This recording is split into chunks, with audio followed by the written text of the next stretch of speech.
If Alex Pereira beats Israel Adesanya, that would put him 4-0 against what many people regard as one of the best strikers that's ever been in the UFC. Dwain and I are going to break down in the question, what if Alex Pereira wins? But as usual, if you're brand new here and you like the content, be sure to subscribe as we've got new videos coming out every week. So firstly, Dwain, let's just presume that Alex Pereira has won, okay? Now, there's been talks and rumors of him going up to fight Jamal Hill. Do you think it would be a possibility for him to go up and try and secure that double champ status at this early into his UFC career? He hasn't even got 10 fights under his belt.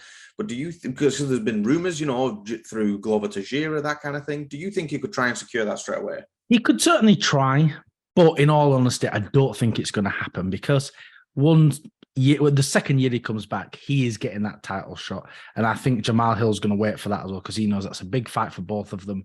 And I'm not sure why either of them would risk it. And I also think it's a very difficult division for Alex to move up into. Even though it's quite a strike-heavy division, I think these guys are just as big as him, just as strong as him, and they've got better grappling than him. So I think it's a real tough division for him to go up to. I don't think it's a good idea.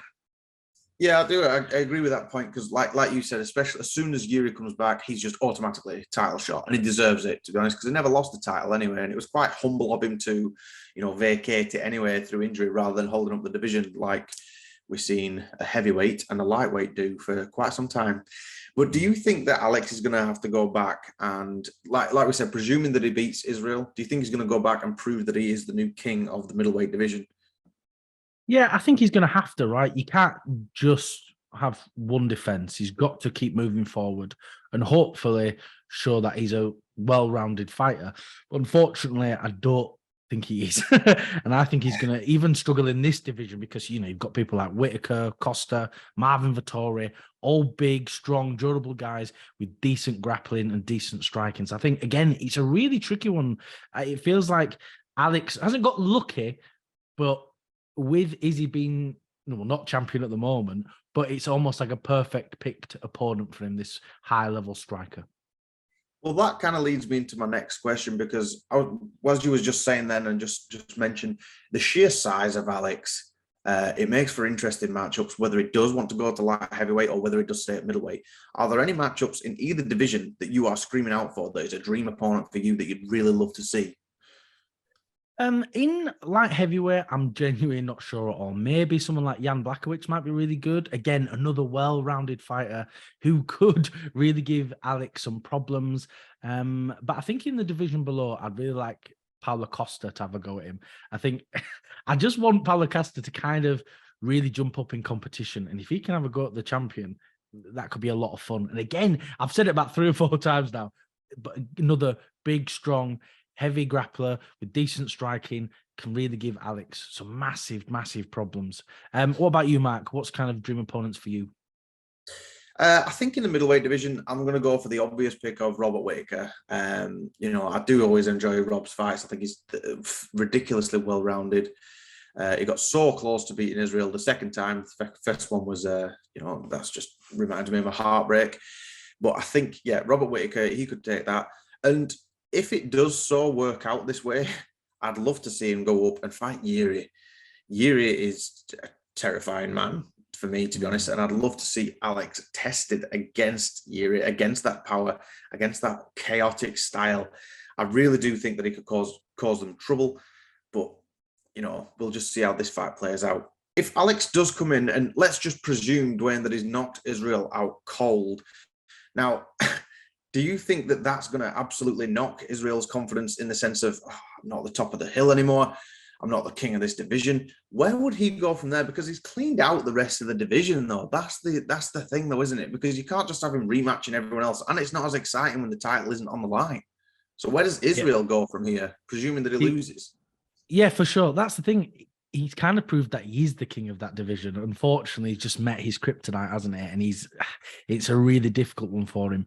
But I don't know what's next for him if he loses, because like you said, he's beaten everyone else. What, is he just going to rematch everyone? Maybe he could fight Costa again, Vettori, but Are those fights going to go any different? Honestly, I doubt it. Maybe someone like Hamzat, if he comes up, that might be a fun fight. That'll probably give Izzy some trouble there. So yeah, I think maybe Hamzat, if he does come up to the middleweight division. What about you, Mark? What do you think of it? I think Hamzat fight that could make sense, but it depends on what Hamzat's next move is. But you know that's another story. But yeah, I don't know, because it's a tough one, isn't it? Because it's easy just to say, well, just fight another top middleweight contender. You're like, what? That he's already beat twice. You know, things like the Costa rematch, that kind of thing. You're like, there's no need for that, because you see how dominant that was. The only one that could probably make a bit of sense is Whitaker. You know, just with how close they are skill set wise, that kind of thing. But this question might come out a little bit out of left field, though, Dwayne. Do you think? Let's, again, like I said earlier, just like presume that the given circumstances are that Israel is knocked out. Could you even see that being Stylebender's last dance, that he could just retire? I know it seems an extreme, drastic answer, but with how focused and dead set Israel is on running the UFC sort of thing, but that could really knock someone. And I can't ever imagine Israel admitting that, all right, Alex is the better man. He's got my number, and I think I've proved enough in this company. What do you think the chances are of Israel potentially retiring? It's so difficult because he's so young, he's so skilled, he can beat almost everyone else in that division, and he has beaten almost everyone else in that division. So I really don't know, because I don't feel like he can move up to light heavyweight. Again, I think they're all just too big and too strong for him. And I think he's going to be in a very similar position to Max Holloway, unless someone can beat Alex. So I think that's more really the path for him, that he's just going to wait back, see who beats Alex, and then beat whoever that is. I think that's a good answer. Yeah, I mean, because we almost have it in the front of our minds right now, because we've seen a few retirements over the years where you just did not expect it whatsoever, and people are just, no, that's me, I'm done. But you can't imagine it coming out of Israel's mouth, can you? That's him done with this sport. He loves this sport. He's so good at it as well. And yeah, I don't know. I'm incredibly excited for this fight, though. Potentially 4-0 against the best in the world, or one of the best in the world. It's a scary thought, but that's why we're couch fans, Dwayne. We don't have to do any of this. We can just sit back and relax and feel sorry for them. That's the most it is. Overall, I am incredibly excited for this card and this fight in particular. We are going to be live streaming this event, so if you want to pop in and say hello, you're more than welcome to. I think that's all we've got time for today. If you can like, comment, and subscribe, it really does help us out.